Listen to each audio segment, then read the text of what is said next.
अस्सलाम वालेकुम। कैसे हैं आप सब लोग?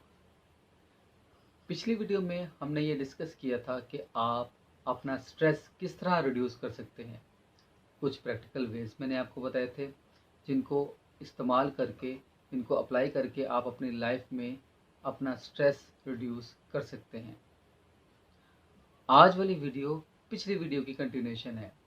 यानी कि आज वाली वीडियो में हम ये डिस्कस करेंगे कि अगर आपका कोई फैमिली मेम्बर या आपका कोई दोस्त ये जानता है कि आप स्ट्रेस में हैं, तो वो किस तरह आपकी हेल्प कर सकता है आपके स्ट्रेस को रिड्यूस करने के लिए।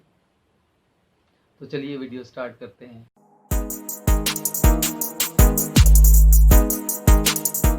स्ट्रेस कोई छोटा मोटा मसला नहीं है। ये बहुत सारी बीमारियों को जन्म देता है और बहुत सारे प्रॉब्लम्स खड़े कर देता है। ना सिर्फ आपके बिहेवियर में चेंज लेके आता है, बल्कि आपके लिए ये फिज़िकल प्रॉब्लम्स भी क्रिएट करता है।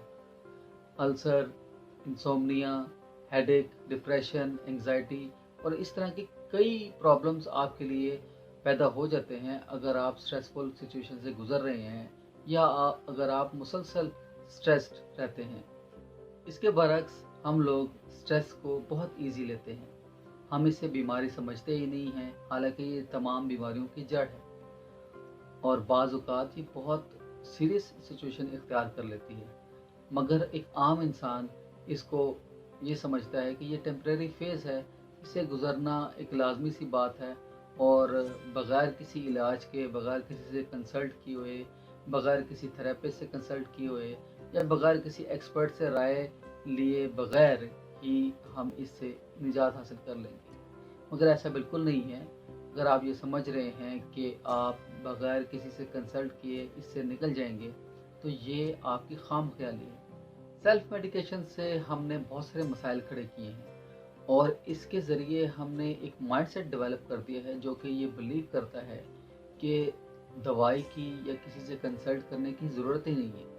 हर चीज़ खुद ब खुद ठीक हो जाती है और हर चीज़ का एक टाइम होता है और वो एक टाइम के साथ वो चीज़ें ठीक हो जाती हैं। हालांकि ऐसा नहीं है।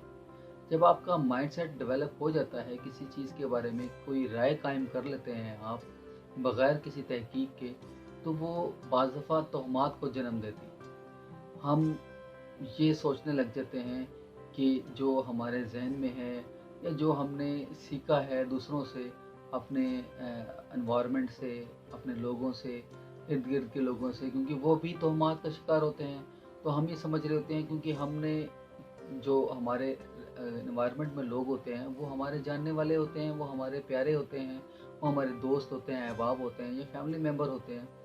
तो जो इन्फॉर्मेशन हम वहाँ से रिसीव कर रहे होते हैं हम समझते हैं कि वो बिल्कुल ठीक है और इसी तरह हमारा माइंडसेट डेवलप होता है और ये mindset generation to generation transfer होता है। और जब ये माइंडसेट ट्रांसफ़र होता है तो ये एक लॉ बन जाता है, एक थ्योरी बन जाती है जो कि गलत थ्योरी होती है, जो कि गलत लॉ होता है, जिसकी बेस नहीं होती, जिसको प्रूव करने के लिए हमारे पास कोई एविडेंस नहीं होता, कोई पीछे कोई एक्सपेरिमेंट नहीं होता, कोई रिसर्च नहीं होती। लेकिन हम कहते हैं कि ये बात तो बिल्कुल ठीक है, क्योंकि हमें फ़लाँ बंदे ने कही थी और वो फ़लाँ बंदा मुझसे कभी झूठ नहीं बोलता। मेरा फ़लाँ दोस्त, मेरा फ़लाँ जानने वाला मुझसे बहुत प्यार करता है, मुझे बहुत अच्छा समझता है और उसने जब ये मुझे बात कही है तो ये बात बिल्कुल ठीक है। तो इसी तरह हम बहुत सारी बीमारियों को जन्म देते हैं। 21वीं सदी का या आने वाली सदियों का ये मसला नहीं है कि हमारे पास कोई दवाई नहीं है। हमारे पास हर बीमारी का इलाज है। हम हर जर्म्स किल कर सकते हैं। हम बहुत सारे कीड़े मकोड़े जो कि हमारे लिए नुकसानदेह हैं उनको मार सकते हैं। हम हार्मफुल बैक्टीरिया को किल कर सकते हैं। हम वायरसेस को भी कुछ हद तक मार सकते हैं, ख़त्म कर सकते हैं।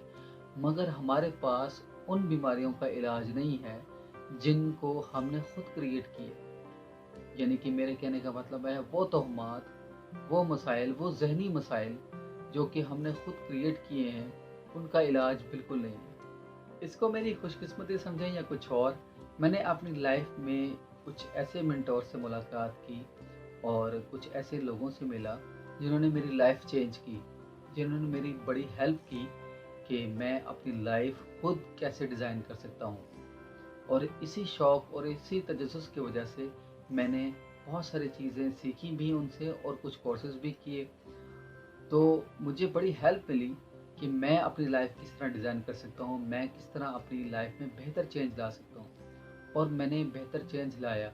ये सारा प्रोसेस टाइम के साथ हुआ। मैंने एक दिन में सब कुछ नहीं सीख लिया और मैंने एक दिन में सब कुछ नहीं समझ लिया। मुझे बड़ा टाइम लगा समझने में, मुझे बड़ा टाइम लगा ये रियलाइज़ करने में कि इन चीज़ों की क्या अहमियत है। तो ये मेरा आपके लिए मशवरा होगा कि सेल्फ मेडिकेशन का सहारा कभी भी ना लें।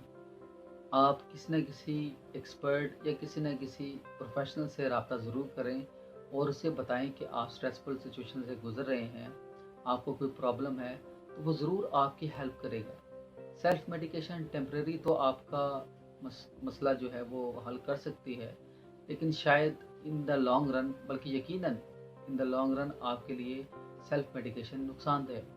और इसके अलावा एक अहम बात वो ये है कि अगर आप अपने फैमिली ये समझते हैं कि आप फैमिली मेम्बर से अपनी बात शेयर करके या फ्रेंड से बात शेयर करके अपने स्ट्रेस को रिड्यूस कर सकते हैं, तो ये किसी हद तक बात दुरुस्त नहीं है।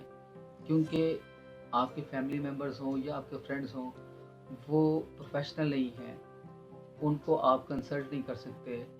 यानी कि किसी प्रोफेशनल का या किसी डॉक्टर का आपके प्रॉब्लम को आइडेंटिफाई करना और उसको हल करना आसान है बनिस्बत आपके किसी फैमिली मेम्बर के या किसी दोस्त के या किसी जानने वाले के। तो ये थी आज की अहम बात। ये याद रखिए कि अगर happiness comes from with in, why not stress. यानी कि जब आप खुश होते हैं, अंदर से खुश होते हैं, तो आपको हर चीज़ अच्छी लगने लगती है। आपको बाहर का एनवायरनमेंट बहुत अच्छा लगता है, आप एंजॉय करते हैं और अच्छा महसूस करते हैं। इसी तरह जब आप स्ट्रेस्ड होते हैं तो तब आपको हर चीज़ बुरी लगने लग जाती है। हर हर चीज़, आपके इर्द गिर्द का एनवायरनमेंट आपको बुरा लगता है और आप बुरा बिहेव करते हैं। तो इस सूरत में किसी एक्सपर्ट, किसी प्रोफेशनल से कंसल्ट करना बहुत ज़रूरी है, ना कि आप किसी ऐसे बंदे से, किसी ऐसे शख्स से डिस्कस करें जो कि इन मामलात को डील करना नहीं जानता। एक प्रोफेशनल ही आपको उस सिचुएशन से बाहर निकाल सकता है, क्योंकि वो जानता है कि इसका हल क्या है। अगले किसी अच्छी वीडियो तक के लिए मुझे इजाज़त दीजिए। अल्लाह हाफ़िज़।